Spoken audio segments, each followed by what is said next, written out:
दिल में दुआएं मांगता है इन दरख्तों की तरफ बढ़ा। जब मैं इन दरख्तों में आया तो दिल को इत्मीनान सा हुआ, क्योंकि दरख्तों की दूसरी जानब अंधेरे में गफारे के सेब के पाक के दरख्तों के हयोले दिखाई दे रहे थे। मैंने अपनी रफ्तार तेज कर दी। ये जगह वैसे भी हमवार थी। मैं सेब के बाग में से गुजरते हुए चौकस हो गया, क्योंकि यहाँ मेरे लिए खतरा भी हो सकता था। एक दरख्त के पीछे कुछ देर रुक कर माहौल का अच्छी तरह से जायजा लिया और हमतन गोश होकर रात के सन्नाटे को गौर से सुना। दरख्तों की टहनियों और पत्तों पर से पानी के टपकने की आवाज़ के सिवा वहाँ कोई आवाज़ नहीं थी। मैं अपने गाइड की झोंपड़ी की तरफ बढ़ा। मुझे मालूम था कि गफारा अपनी बेटी नाजुक लेकर एक रोज़ पहले ही नीचे गांव में अपनी बहन के घर जा चुका था और कोठरी में कोई नहीं था। चनाचा जब मैं कोठरी के करीब आया तो इस पर ताला लगा हुआ था। बराबर वाला आंगन भी खाली था। कोने में छप्पड़ के नीचे पराली का ढेर पड़ा था। मैं इस ढेर के साथ टेक लगाकर बैठ गया। यहाँ हल्की हल्की गर्माइश का एहसास हुआ। अगरचे मुझे सोना नहीं चाहिए था, मगर थकान के बायस नींद का ज़बरदस्त गलबा था। मैंने पराली के ढेर के नीचे की तरफ जाकर ढेर में एक सुराख सा बनाया और इसमें घुसकर लेट गया। पराली गर्म थी। मेरा जिस्म थकन से चूर था। लेटने के थोड़ी ही देर बाद मैं गहरी नींद में खो गया। आंख खुली तो छप्पड़ के नीचे दिन की रोशनी फैली हुई थी। जल्दी से पराली के ढेर से बाहर निकला तो आंगन में धूप ही धूप थी। मैंने घड़ी देखी। सुबह के 10:30 बज रहे थे। कोठरी की दीवार की ओट में आकर मैंने बाग का जायजा लिया। बाग वीरान पड़ा था। धूप दरख्तों की धुली धुली शाखों पर चमक रही थी। मुझे शाखों पर लगे हुए कच्चे पक्के सेब दिखाई दिए। जब मुझे यकीन हो गया कि वहां मेरे सिवा कोई दूसरा इंसान नहीं, तो मैंने एक दरख्त से 2-3 पके हुए लाल सेब तोड़े और वहीं दरख्त की ओट में बैठकर खाने लगा। अचानक 2 आदमियों की बातें करने की आवाज़ सुनाई दी। मैं लपक कर सबसे आखिरी दरख्त के पीछे छुप कर बैठ गया। आवाज़ गफारे की कोठरी की जानब से आ रही थी। आवाज़ करीब आई तो मैंने गफारे को एक आदमी के साथ बातें करता सेब के दरख्तों की जानब आता हुआ देखा। वे एक जगह दरख्तों के दरमियान रुक गए। इसके साथ जो आदमी था, इसने कश्मीरी फर्न पहन रखी थी और सर पर गर्म टोपी और कंधे पर कश्मीरी चादर थी। वो कश्मीरी ज़बान में बातें कर रहे थे। शायद सेब की पकी हुई फसल का सौदा हो रहा था। गफारे ने इस दरख्त पर से एक सेब भी उतार कर दिखाया। अजनबी कश्मीरी ने मुस्कुराकर गफारे को कुछ कहा और सेब जेब में डालकर इसके साथ वापस चल पड़ा। बाग के किनारे पर कोठरी से चंद कदमों के फासले पर नीचे गांव को पगडंडी जाती थी। वहां जाकर दोनों खड़े बातें करते रहे। फिर वो आदमी गफारे से हाथ मिलाकर नीचे उतर गया और गफारा वापस कोठरी के पास आया। वो ताला खोलकर कोठरी में दाखिल हो गया। मैं दरख्तों के पीछे से निकला और कोठरी के दरवाजे में आकर खड़ा हो गया। मैंने गफारे को सलाम किया तो इसने चौंक कर मेरी तरफ देखा और इसका पहला जुमला ये था, तुम्हारा साथी कहाँ है? इसने मुझे अंदर खींचकर दरवाज़ा बंद कर दिया। वो मुझे देखकर घबरा गया था। पुल तबाह हो गया है। सुना है कितने ही भारतीय फौजी मारे गए हैं। तमाम देहात को फौज ने घेरे में ले लिया है। घर घर की तलाशी ली जा रही है। भारतीय कई लोगों को पकड़ कर ले गए हैं और इनके जासूस जगह जगह फिर रहे हैं। जब मैंने गफारे को अपने ऑपरेशन की पूरी रिपोर्ट दी तो इसने गहरा सांस भरते हुए मेरी तरफ देखकर कहा, भारतीय फौज हमारे गांव में भी आने ही वाली है। तुम्हारा इस वक्त यहाँ से निकलना ठीक नहीं, तुम पकड़े जाओगे, इसलिए तुम्हें तय खाने में छुप जाना चाहिए। मैं मौका मिलते ही तुम्हारे पास आ जाऊँगा, जल्दी करो। डोगरा सिपाही यहाँ पहुँचने ही वाले होंगे। इन्होंने पिछले 2 देहात में आग लगा दी है। मैं कोठरी से निकलकर गफारे के साथ बाग में इस जगह आ गया जहाँ रात भर की शदीद बारिश के बाद भीगे हुए सूखे पत्ते और शाखों का ढेर था। गफारे ने जार्जियन कार्ड को एक तरफ से हटाकर लकड़ी का तख्ता परे हटाया और मेरी तरफ देखकर कहा, तुमने कुछ नहीं खाया होगा। मैं नीचे जाकर हालात देखता हूँ, तुम्हारे लिए खाने को भी लाऊंगा। तुम यहाँ से किसी हालत में भी बाहर मत निकलना जब तक मैं ना आऊँ, समझे? हाँ। ये एक लफ्ज़ कहकर मैं गड्ढे में उतर गया। गफारे ने लकड़ी का तख्ता ऊपर कर दिया और जार्जियन कार्ड इस तरीके से ऊपर रखा कि तख्ते के नन्हे सुराखों में से ताज़ा हवा अंदर आती रहे। वो चला गया। इस गड्ढे में मुझे बाहर ठंड से ज़रूर निजात मिल गई थी, लेकिन बेहद हब्स था और लगता था कि मैं जिंदा दरगोर हो गया हूँ। गड्ढे में मच्छर भी कहीं से आ गए थे। कुछ मालूम नहीं था कि मुझे वहाँ कितनी देर तक कैद रहना होगा।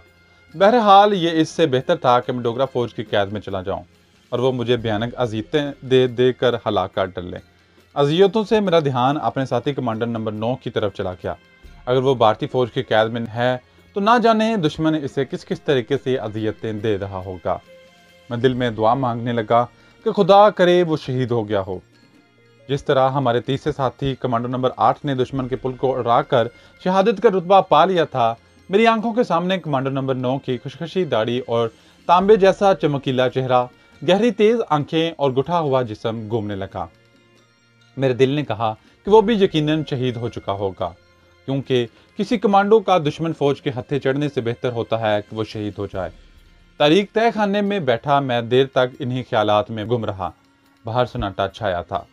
किसी किसी वक्त परिंदे के बोलने की आवाज़ आ जाती। कुछ देर बाद 2 फायर हुए। ये पिस्तौल के फायर की आवाज़ थी और मेरे अंदाजे के मुताबिक नीचे गांव की तरफ आई थी। मैं हमतन गोश हो गया। अब कुछ आवाज़ें ऊपर की तरफ आ रही थीं। मैंने जेब से दस्ती बम निकालकर अपनी मुट्ठी में थाम लिया। यह बम मुझे नहीं बचा सकता था, लेकिन मरने से पहले मैं 1-2 को जरूर मारना चाहता था। आवाज़ें जैसे बाग के शुरू में कोठरी के पास आकर रुक गईं। फिर किसी फौजी ने चलाकर बाग की तलाशी लेने का ऑर्डर दिया। इसका लहजा डोगरा संतरीका सा था। ऊपर जमीन पर कई फौजियों के भारी बूटों की धमक सुनाई दी और मैं गड्ढे की दीवार के साथ सिमट कर बैठ गया। दस्ती बम मैंने इस तरह हाथ में त्याग कर रखा था कि अगर ऊपर से डोगरा सिपाही ने लकड़ी का तख्ता अलग किया तो मैं हैंड ग्रेनेड का पिन खींचकर बाहर फेंक दूंगा। इसके बाद चाहे मुझे गड्ढे में ही गोलियों से भून दिया जाए। कुछ फौजी बूटों की आवाज़ मेरे तय खाने के ऊपर वाले जार झंकार के पास आकर रुक गई। फिर जैसे पत्तों और शाखों को संगीन से इधर उधर हिलाकर देख जाने लगा। मैंने दम साध लिया। मेरी 2 उंगलियां पिन निकालने के लिए दस्ती बम के ऊपर आ गई। ओए झांगली, इधर क्या कूड़ा करकट देखता फिरता है? इधर छप्पड़ के नीचे जाकर देखो। किसी फौजी ने दूर से आवाज दी।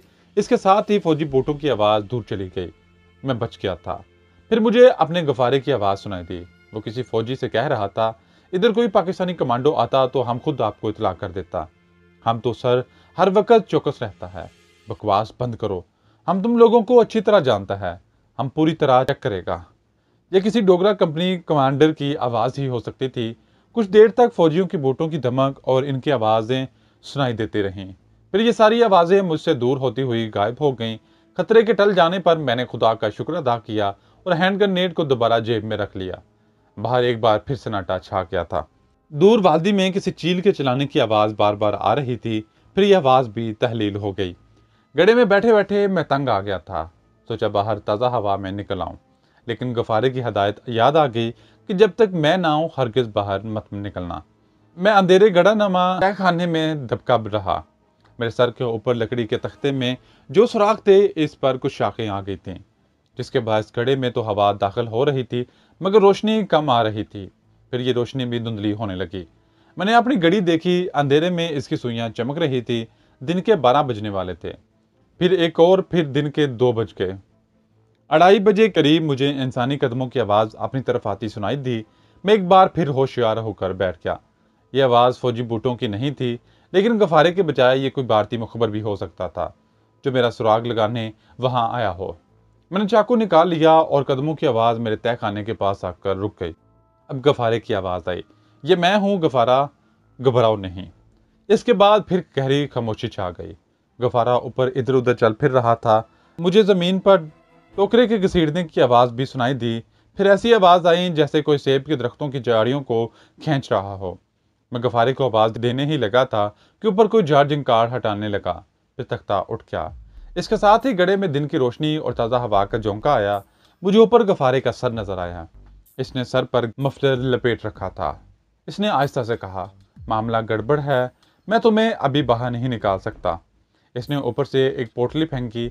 इसमें रोटी है और ये तुम्हारी पानी की बोतल है। जब तक मैं ना आऊं हरगिज मत निकलना। इसने तख्ता एक बार फिर बंद कर दिया। गड्ढे में अंधेरा छा गया था। मैं अब गफारे के रहमो करम पर था। अपने तौर पर कुछ नहीं कर सकता था। इसका हुक्म मानने पर मजबूर था, क्योंकि मेरी भलाई भी इसी में थी। भारतीय फौज ने पुल तबाह होने के बाद से इर्द गिर्द तूफान मचा रखा था। जगह जगह तलाशी ली जा रही थी। मशकूक लोगों को गिरफ्तार किया जा रहा होगा। खुदा जाने वो क्या क्या जुल्म डा रहे होंगे। मैंने पोटली में से मकई की रोटी निकाल कर खाई। साथ शलजम का अचार था।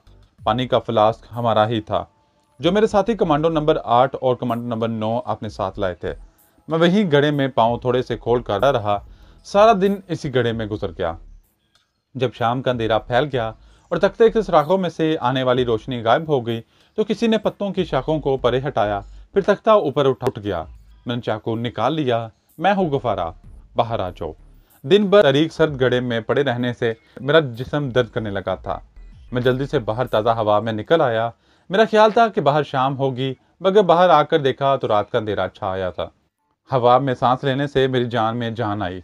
गफारा तेज तेज कदमों से चलता बाग के अंधेरे में से गुजरता कोठरी में घुस गया। मैं इसके पीछे पीछे था। मेरे अंदर दाखिल होते ही इसने कोठरी का दरवाज़ा बंद कर दिया, जेब से एक मोमबत्ती निकाल कर जलाई और इसे ज़मीन पर एक जगह लगाते हुए बोला, हालात बड़े ख़राब हो रहे हैं। पुल के दोनों हिस्से मुकम्मल तौर पर तबाह हो गए हैं। भारतीय फ़ौज की 2 मजीद बटालियन जम्मू आ गई है। वो हमारे गांव के 10 आदमियों को शोबे में पकड़ कर ले गई है। ये बहुत बुरा हुआ, मैंने कहा। गफारे ने सर पर से मफलल उतार कर सर पर हाथ फेरा और इसे दोबारा बांधते हुए बोला, ये होता ही रहता है। भारतीय संतरी यहाँ भी आए थे। खुदा का शुक्र है वो तुम्हारा सराग नहीं लगा सके। कुछ मैंने भी इन फौजियों के साथ बना कर रखी है। इन्हें हर सीजन में अपने बाग के सेब, मकई और मक्खन देता रहता हूँ, लेकिन अब ऐसा लगता है कि इन्हें मुझ पर भी शक हो गया है, इसलिए अब तुम्हारा यहाँ रहना ठीक नहीं। मैंने कहा, तुम मेरी थोड़ी सी रहनुमाई करो, मैं वापस चला जाता हूँ। गफारा मेरे लिए रोटी और पानी लाया था। मैं रोटी खाने लगा। गफारे ने कहा, एक और खबर का पता चला है। वो क्या? मैंने पानी का घूंट पीकर पूछा। गफारा बोला, मेरे खास मुखबर ने इतला दी है कि कमांडो नंबर 9 जो तुम्हारे साथ गया था शहीद नहीं हुआ। नवाला मेरे हाथ में ही रह गया। तो क्या मेरे साथी कमांडो जिंदा है? हाँ, कमांडो नंबर 9 जिंदा है। इसे भारतीय फौज ने गिरफ्तार कर लिया है और पीछे जम्मू छावनी भेज दिया है। मेरी आंखों के सामने चमकीली आंखों और खशखशी दाढ़ी वाले जाले पाकिस्तान सरफरोश कमांडो की शक्ल घूम गई। न जाने भारतीय इसे क्या क्या अजियतें देंगे, कैसी कैसी जिस्मानी अकुबत नहीं पहुंचाएंगे। क्या मैं इसकी मदद कर सकता हूँ? हाँ, मुझे इसकी मदद करनी चाहिए। मैंने गफारे से कहा, क्या तुम्हारी इतला सच्ची है? इससे पहले मेरे मुखबर की दी हुई कोई इतला झूठी नहीं निकली। मेरा यह मुखबर ऊपर बटालियन के मैस में खानसामा है। इसने अपने कानों से एक डोगरा अफसर को कमांडर नंबर 9 के बारे में बात करते सुना है। मैं खामोशी से रोटी खाने लगा। गफारा इस दौरान दोबारा उठकर बाहर का जायजा लेने लगा। मैं रोटी खा चुका था तो इसने कहा, मेरे बेटे, तुम अपना मिशन मुकम्मल कर चुके हो। वैसे भी अब तुम्हें यहाँ नहीं रुकना चाहिए। भारतीय फौज के आदमी चप्पे चप्पे पर शिकारी कुत्तों की तरह तुम्हारी बू सूंघते फिर रहे होंगे। इन्हें 2 सिपाहियों की लाशें भी मिल गई हैं, जिन्हें तुम लोगों ने सड़क के ऊपर झाड़ियों में हलाक किया था। और इनका यकीन है कि पाकिस्तानी कमांडो का एक साथी इस जगह कहीं छुपा हुआ है। सारे रास्ते इन्होंने ब्लॉक कर दिए हैं, फिर भी मैं तुम्हें यहाँ से किसी न किसी तरह निकाल दूंगा। मैं सोच रहा था कि एक बार फिर अपनी तामिल ज़बान की महारत, संस्कृत के इल्म और हिंदू देवमाला से गहरी वाकफियत और वेदों के श्लोकों के आजमाने का वक्त आ गया है। वो काम था जो कोई दूसरा कमांडो नहीं कर सकता था। मैंने गफारे से पूछा, गफारे, क्या तुम मुझे यहाँ कुछ चीज़ें ला कर दे सकते हो? कौन सी चीज़ें? गफारे ने कदरे ताज्जुब से पूछा। मैंने जब इसे बताया कि मुझे गेरवे रंग की खद्दर की एक लंबी चादर, मनकों की 2 मालाएं, एक तरचोल, एक टायर सिवल के ऊपर से ढकी हुई मोटी चप्पल और थोड़ा सा पानी में घुला हुआ केसर चाहिए, तो वो हैरानी से मेरी सूरत तकने लगा। तुम इन चीज़ों को लेकर क्या करोगे? ये मैं तुम्हें बाद में बताऊंगा। पहले ये बताओ कि क्या तुम ये चीज़ें मुझे मुहैया कर सकते हो? मैं तुम्हें कुछ रुपए दे दूंगा। गफारा बोला, गिरवी खद्दर तो जितना चाहोगे मिल जाएगा। साधुओं मालें साथ वाले कस्बे के बाजार में ही मिल सकेंगी, क्योंकि वहाँ एक मशहूर मंदिर है और इसी बाजार में मालाएं बिकती हैं। बाकी तरशोल मैंने इस बाजार में भी कहीं नहीं देखी। केसर तो हमारे घर में ही है। चप्पल का भी बंदोबस्त हो जाएगा। लेकिन क्या तुम साधु बनोगे? हाँ, मैंने मुस्कुराते हुए कहा, मैं साधु बनकर यहाँ से निकलूंगा। गफारे, तुम्हें मेरी खातर, मेरे साथी कमांडो की खातर एक और काम करना होगा, और वो काम ये है कि जिस तरह भी हो सके मुझे अपने मुखबर के जरिए सिर्फ इतना पता करके बता दो कि मेरा साथी कमांडो नंबर 9 जम्मू छावनी में किस रेजिमेंट के कैद में है। मैंने अपने साथी कमांडो को भारतीय फौज की कैद से छुड़ाने का फैसला कर लिया है। गफारा कुछ देर के लिए चुप हो गया। वो गहरी सोच में था, फिर सर उठाकर मेरी तरफ देखने लगा। इसकी आंखों में एक अजीब रोशन चमक थी। मेरे बच्चे, पाक फौज के कमांडो को मेरा सलाम। तुम लोग सच्चे मुजाहिद हो, इस्लाम के शेर हो। मैं तुम्हें ज़रूर पता करके दूंगा कि हमारा जांबाज मुजाहिद जम्मू छावनी के किस रेजिमेंट में कैद है। गफारे ने मेरा माथा चूम लिया। मैंने गफारे को 500 रुपये निकाल कर दिए। वो इन्हें नहीं ले रहा था, लेकिन मैंने कहा कि ये मैं अपनी चीज़ें खरीदने के लिए तुम्हें दे रहा हूँ। इसने मेरे बहुत मजबूर करने पर सिर्फ 200 रुपये ले लिए और अगली रोज सुबह आने का कहकर चला गया। एक बार फिर इसने मुझे ताकीद की कि कोठरी के बाहर ना निकलूं और मोमबत्ती भी रोशन ना करूं। मैंने इसके जाते ही मोमबत्ती बुझा दी। गुफारे ने कोठरी के बाहर ताला लगाया और उसके कदमों की आवाज दूर होते होते गायब हो गई। सर्द अंधेरे और सेलन ज़दा गड़े से निकलकर इस कोठरी की नीम गर्म फिजा में आने से मुझे बड़ा सुकून मिला था। मैं लिहाफ ओढ़कर अपने अगले मिशन के बारे में सोचने लगा। यह मिशन अपने साथी कमांडर नंबर 9 को दुश्मन की कैद से निकालने का था। यह कोई सहल काम नहीं था। जम्मू भारतीय फौज की बहुत बड़ी छावनी थी और कश्मीर के संगीन हालात के पेश नज़र यहाँ चेकिंग और हिफाजती इंतजाम इतने सख्त थे कि आम आदमी फौजी छावनी के इलाके के आस पास में भटक सकता। मैं इस ज़ईफ़ुल का हज़ारों देवी देवताओं और अवतारों, ऋषियों और तरह तरह के तोहमात पर यकीन रखने वाली कौम को इन तोहमात से ही शिकस्त देना चाहता था। इसके लिए मेरे पास काफ़ी मौत था। मैं अपने जहन में एक बाकायदा लाहेअमल तैयार करने के बाद सो गया और ऐसे घोड़े बेचकर सोया कि आँख खुली तो गफारा मेरे पास बैठा मुझे जगा रहा था। मुझे पता ही ना चल सका कि इसने कब कोठरी का दरवाज़ा खोला और कब अंदर आया। तुम्हारी नींद इतनी गहरी नहीं होनी चाहिए दोस्त, गफारे ने मुस्कुराकर कहा। वो मेरे लिए केतली में चाय और खालिस मक्खन में पकी हुई मीठी रोटी लाया था, जो मैंने बड़े मज़े से खाई। वो कहने लगा, तुम्हारी चीज़ें खरीदने में आज ही साथ वाले कस्बे में जा रहा हूँ, शाम तक वापस आ जाऊँगा। अब दिन का वक्त है, इसलिए तुम्हें इस कोठरी के बजाय वापस जमीन दोस्त तय खाने में जाकर छुपना होगा। यहाँ दिन में किसी भी वक्त भारतीय गश्ती पार्टी आ सकती है। अगरचे गड़े का नाम सुनकर मेरे रोंगटे खड़े हो गए थे, लेकिन इसके सिवा कोई चारा भी नहीं था। गफारा मेरे लिए दोपहर के वास्ते भी रोटी और फ्लास्क में पानी भरकर लाया था। नाश्ता कराने के बाद इसने बाहर जाकर बाग के माहौल का जायजा लिया और फिर मुझे कोठरी से निकालकर एक बार फिर इसी सर्द तारीख घड़े में बंद कर दिया। इस बार वो मुझे अपने बाग के कुछ सेब भी तोड़कर दे गया। यूँ समझ लिए कि बड़ी मुश्किल से मैंने इस घड़े में दिन गुजारा। शाम के वक्त गफारा वापस आ गया। जब वो मुझे घड़े से निकालकर कोठरी में लाया तो मैंने मोमबत्ती की रोशनी में वहाँ एक गठरी पड़ी देखी।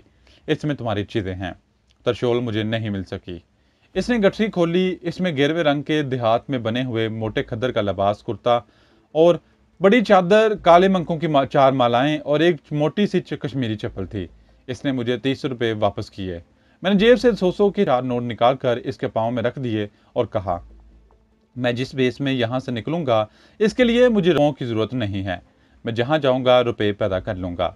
यह हकीर से रकम मैं तुम्हें नहीं बल्कि अपनी बहन नाजू के जोड़े के लिए दे रहा हूँ, इनकार न करना। गुफारा चुप हो गया। तरशोल के लिए मैंने मजीद इसरार न किया। अब मेरे पास इंडियन करेंसी के 10-10 रुपये के 7 नोट, सुधा रंगनी का दिया हुआ सांप का मनका, एक चाकू और हैंड ग्रेनेड थे। मैंने सिवाय सांप के मनके और 70 रुपये के बाकी सब कुछ गफारे को दे दिया और वो इसे किसी गड्ढे में दफन कर दे। एक पुड़िया में डालकर वो मेरे लिए ज़फ़रान यानी केसर भी लाया था। गफारे ने मुझे बताया कि इसने अपने मुखबर को ताकीद कर दी है कि वो जैसे ही हो सके यह मालूम करने की कोशिश करे जम्मू छावनी में किस मकाम पर किस रेजिमेंट की तहवील में दिया गया है। जब तक मुझे ये मालूमात हासिल नहीं हो जाती मैं वहाँ से नहीं जा सकता था। गफारा मुझे तहखाने में बंद करके चला गया। अब ऐसा होता कि दिन को मुझे गफारा गड्ढे में बंद कर देता और रात को निकालकर कोठरी में सुलाकर चला जाता। इसके मुखबर को अभी तक मेरे साथी कमांडो का कुछ सुराग नहीं मिल सका था। चौथे रोज रात को गफारा मुझे गड्ढे से निकालने आया तो इसने मुझे ये खुशखबरी सुनाई कि मेरे कमांडो साथी का कुछ सुराग मिल गया है। मेरे मुखबर को सिर्फ इतना ही मालूम हो सका है कि कमांडो नंबर 9 को जम्मू छावनी के इंडियन एयरफोर्स हेडक्वार्टर के दफ्तर में रखा गया है और कोई विंग कमांड भटनागर है जो इससे पूछताछ कर रहा है। गफारे के मुखबर को इस विंग कमांडर का नाम मालूम नहीं हो सका था, लेकिन मेरे लिए इतनी मालूमात ही काफ़ी थी। मैंने गफारे को बताया कि मैं विष्णु देवी यानी जम्मू की माता शेरावाली के भगत के बेस में वहाँ से निकलूंगा। गफारा कहने लगा, इस हालत में तो मैं तुम्हारे साथ 2 कदम भी नहीं चल सकूंगा। लोगों को खामखा शक होगा कि मैं एक साधु के साथ कहाँ जा रहा हूँ और हमारे गाँव में भारतीय फौज के जासूस होशियार हो जाएंगे। मैंने कहा, तुम्हें मेरे साथ जाने की अब जरूरत नहीं होगी, सब कुछ मैं खुद संभाल लूंगा। तुम मुझे सिर्फ इतना बता दो कि यहाँ लारियों का वो अड्डा कहाँ है जहाँ से जम्मू तवी को लारी जाती है। गफारा कहने लगा, यहाँ से उतरकर नीचे हमारा गांव है। गांव के अकब में एक पगडंडी आगे लोकेशन को जाती है। इस कस्बे से एक पहाड़ी रास्ता आगे एक बड़ी कस्बे नगरपुरी तक जाता है। नगरपुरी में लारियों का अड्डा है जहां से गुलमर्ग, टनमर्ग और जम्मू तवी को लारियां और बसें जाती हैं। मैंने सारा नक्शा जहन में अच्छी तरह बिठा लिया। गफारा भाई, अब मैं आज मुंह अंधेरे यहाँ से निकल जाऊंगा। क्या तुम बता सकते हो कि सारे इलाके में भारतीय जासूस कहाँ कहाँ हो सकते हैं? गफारा बोला, ये मैं कुछ नहीं कह सकता। तुम यूँ समझ लो कि वो तुम्हें हर जगह कहीं भी मिल सकते हैं, तुम्हें देख सकते हैं और तुम्हारा पीछा भी कर सकते हैं। खास तौर पर लारियों के अड्डों पर तो वो पाकिस्तानी कमांडो की तलाश में मक्खियों की तरह बन बनाते फिरते हैं। मैंने कहा, मौला करीम मेरा रखवाला है, मुझे हर हालत में अपने इस मिशन को कामयाब करना है और अपने साथी को अगर वो शहीद नहीं हो गया तो दुश्मन की कैद से निकाल कर पाकिस्तान की सरहद पार करवानी है।